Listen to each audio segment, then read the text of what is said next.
आज आपण नवीन प्रकरण सुरू करतोय, क्रियात्मक व्यवस्थापन, ऑपरेशनल मॅनेजमेंट.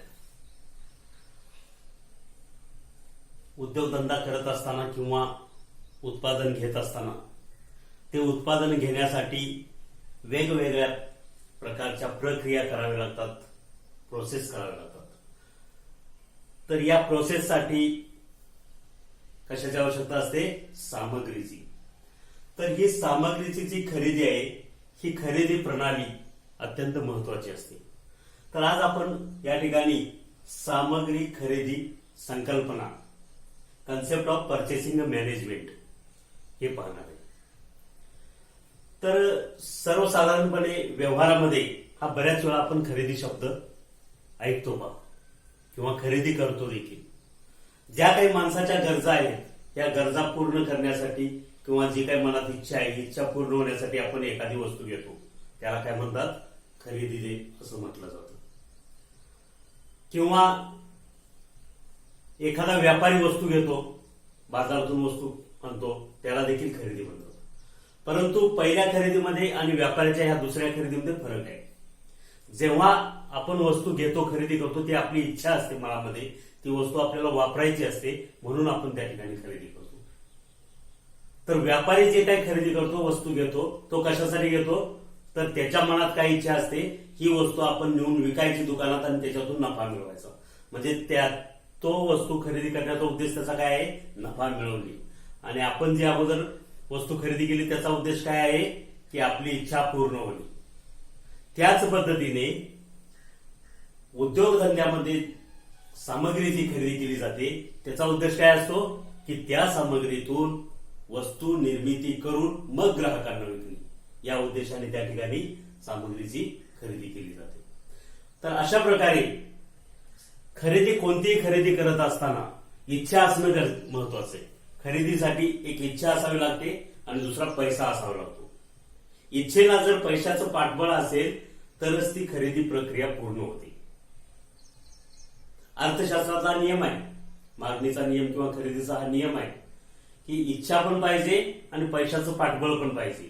दोन्हीपैकी जर एकच असेल तर ती खरेदी प्रक्रिया पूर्ण होईल का? होणार नाही.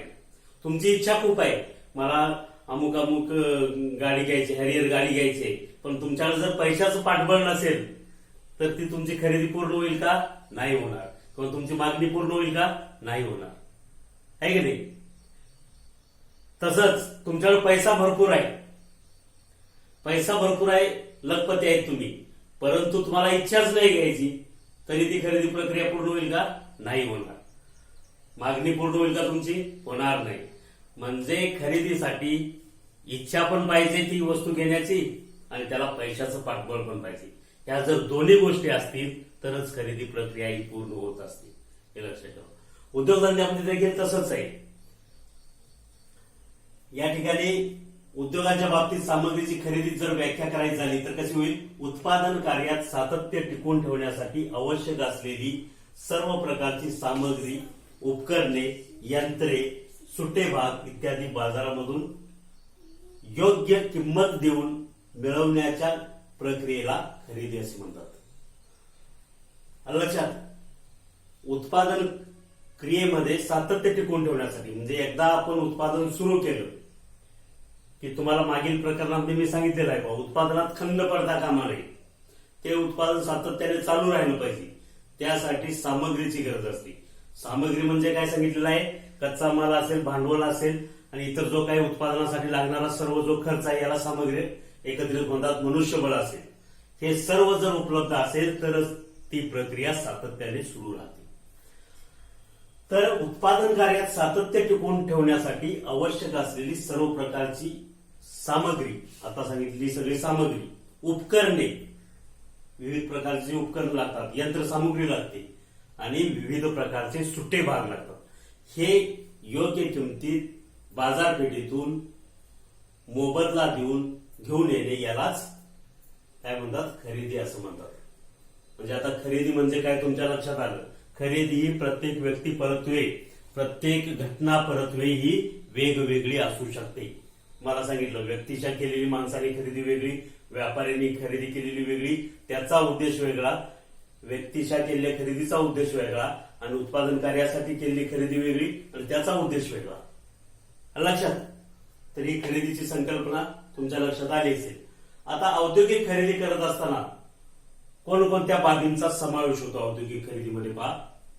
तर कच्चा माल, उत्पादन प्रक्रियेसाठी कच्चा माल गरजेचा आहे. तो कच्चा माल कुठे मिळतो, किती किमतीत मिळतो, त्याची वाहतूक कशी करायची, ही सर्व व्यवस्था आपल्याला असली पाहिजे. बाजारपेठेचा तुम्ही सर्व्हे केला पाहिजे. कोणत्या ठिकाणी कमी किमतीमध्ये तो कच्चा माल मिळणार आहे ही माहिती घेतली पाहिजे आणि त्यानुसार तो योग्य किमतीत खरेदी केला पाहिजे. खरेदी केलेले भाग, कोणकोणते भाग खरेदी करायचे आहेत हे आपल्याला माहिती पाहिजे. कुठून काय खरेदी करायचे वस्तू. त्यानंतर उपभोग्य संग्रहण, जे काही कच्चा माल तुम्ही बाजारपेठेतून खरेदी केलेला आहे तो साठवून ठेवण्याची व्यवस्था असली पाहिजे. त्याला उपभोग्य संग्रहण असं म्हटलं जातं. कारण आपण जो काही कच्चा माल आणणार आहे हा साधारणपणे 3 महिने पुरेल एवढा तो कच्चा माल असतो. त्यासाठी तेवढी साठवणूक व्यवस्था किंवा गोडाऊन व्यवस्था आपल्याकडे असली पाहिजे. तो माल त्या ठिकाणी सुरक्षित राहिला पाहिजे. अशा प्रकारे उपभोग्य संग्रहण तुम्ही कशा पद्धतीनं करणार आहे. त्यानंतर सुटे भाग व अवजारे, जे कोणकोणत्या प्रकारचे सुटे भाग कुठे मिळणार आहेत आणि ते कशा पद्धतीने तुम्ही आणणार आहेत याची देखील सगळी माहिती आपल्याला असणं गरजेचं आहे. त्यांच्या किमती काय आहेत. त्याचबरोबर उपकरणे, कोणकोणती उपकरणे लागणार आहेत वस्तू निर्मितीसाठी, कोणकोणती यंत्रसामुग्री लागणार आहे. अगदी अर्जंटपणे जर एखादं उपकरण लागलं तर ते कुठं मिळणार आहे, तर ही माहिती देखील आपल्याकडे आणि त्यांच्या किमती असणं गरजेचं आहे. त्याचबरोबर कार्यालयीन वस्तू, कार्यालयीन खर्च हा जो आहे हा देखील खेळत्या भांडवलामध्ये येत असतो.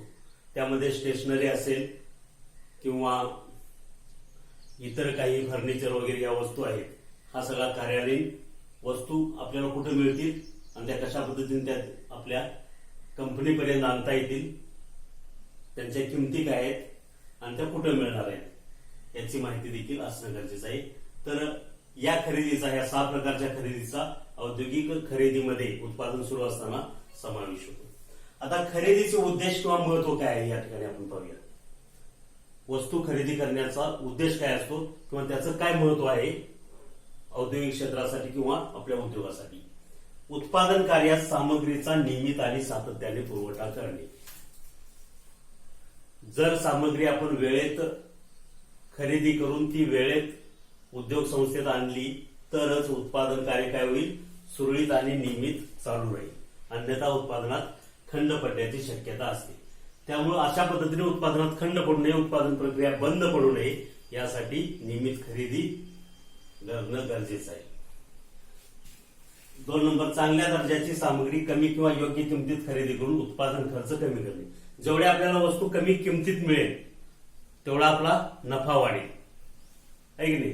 त्यामुळे कमीत कमी किमतीत किंवा योग्य किमतीत वस्तू खरेदी करण्यासाठी आपल्याला संधी मिळते. वेगवेगळ्या ठिकाणी चौकशी करून किमतींची त्यानुसार आपण वस्तू खरेदी करणे हा देखील खरेदीचा उद्देश आहे. आणि उत्पादन खर्च कमी करायचा. उत्पादन खर्च कमी झाला की नफा आपोआप वाढतो. कमी किमतीत किंवा योग्य किमतीत वस्तू सामग्री खरेदी करायची, त्यामुळं उत्पादन खर्च कमी येईल आणि उत्पादन खर्च कमी आला तर नफा वाढेल. तिसरा आहे, दर्जेदार वस्तूच्या निर्मितीसाठी दर्जेदार सामग्री खरेदी करणे. जर आपल्याला वस्तूचा दर्जा टिकवून ठेवायचा असेल तर त्यासाठी वापरलेला कच्चा माल किंवा जे वापरलेलं मनुष्यबळ, की जे चांगल्या प्रकारे त्या वस्तूवरती काम करेल हे मनुष्यबळ, हे असलं पाहिजे. म्हणजे दर्जेदार साधन सामग्रीचा वापर आपण त्या ठिकाणी केला पाहिजे. तुम्ही जर दर्जेदार चांगल्या गुणवत्तेचा जर कच्चा माल वापरला तरच त्या ठिकाणी काय होईल की वस्तूचा दर्जा हा चांगला राहील. जी तयार होणाऱ्या वस्तूचा जो दर्जा आहे हा चांगला राहण्यास मदत होईल. जर तुम्ही पाहिलं, मोटर रिवाइंडिंग जी प्रक्रिया आहे, एखादी तुम्ही मोटर घेताय किंवा ट्यूबलाईटचा चोक असतो, तर हा चोक घेताय, याच्या आतमध्ये काय असतं, वाइंडिंग असतं. तर हे वाइंडिंग 2 प्रकारचं असतं.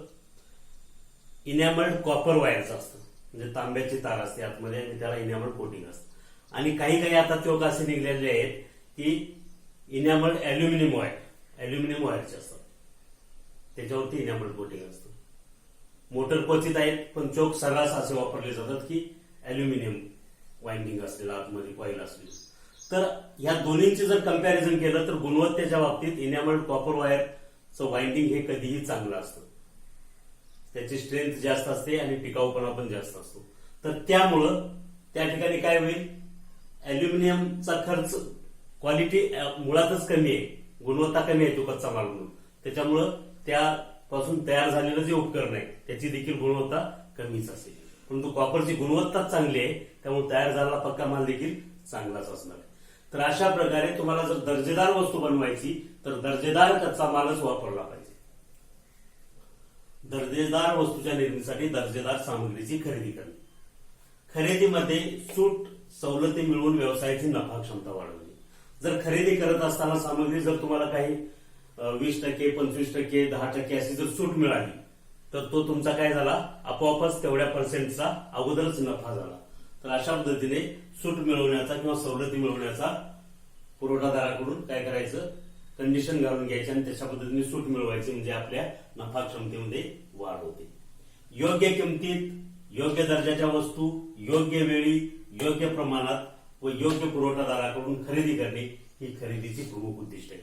जे खरेदीच्या प्रमुख जी उद्दिष्टे आहेत त्यामध्ये योग्य किमतीत आपल्याला माल मिळाला पाहिजे, योग्य दर्जाचा किंवा दर्जेदार वस्तू मिळाली पाहिजे, तो माल दर्जेदार असला पाहिजे आणि वेळेत तो मिळाला पाहिजे. लेट जर झाला आणि उत्पादन प्रक्रिया जर खंडित झाली तर त्या माल मिळण्याला काही अर्थ नाही. जो मिळणारा नफा आहे तेवढे दिवस उत्पादन प्रक्रिया खंडित झाल्यामुळे सगळा वाया जाईल. त्याच्यामुळे योग्य वेळेत आणि योग्य प्रमाणात देखील पाहिजे. अतिशय जास्त जर आपण साठवून ठेवला तर ती विनाकारण त्या ठिकाणी भांडवल गुंतवणूक होईल. त्यामुळं योग्य तेवढाच माल तो खरेदी केला गेला पाहिजे. ही प्रमुख उद्दिष्टे डोळ्यासमोर ठेवून मालाची खरेदी करणं गरजेचं आहे. आवश्यक तेवढीच गुंतवणूक सामग्री खरेदीसाठी करून लाभार्जन क्षमता वाढवणे. विनाकारण जास्त माल खरेदी करायचा नाही. जितका आवश्यक आहे तितकाच माल खरेदी करायचा. जर जास्त माल खरेदी केला तर काय होईल, तेवढं आपलं समजा 10 लाख रुपयाचा जास्त माल आपण खरेदी केला तर 10 लाख रुपये आपले गुंतून पडतील, ते कुठेही वापरात येत नाही. परंतु आपल्याला जे रेग्युलर रुटीन जेवढा माल लागतो तेवढाच जर त्या ठिकाणी उपलब्ध झाला तर आपले विनाकारण पैसे त्या ठिकाणी गुंतून पडणार नाहीत, सगळा विनियोग पैशाचा होईल. त्यासाठी आवश्यक तेवढीच गुंतवणूक केली पाहिजे सामग्री खरेदीसाठी. त्यामुळे लाभार्जन क्षमता जी आहे ही वाढते. ओके, परीक्षेच्या दृष्टीने देखील सामग्रीची खरेदी ही टीप तुम्हाला येऊ शकते किंवा सामग्री खरेदीचे महत्व लिहा, असं तर हे सर्व लिहिता आलं पाहिजे. लिहून घ्या हे सगळं.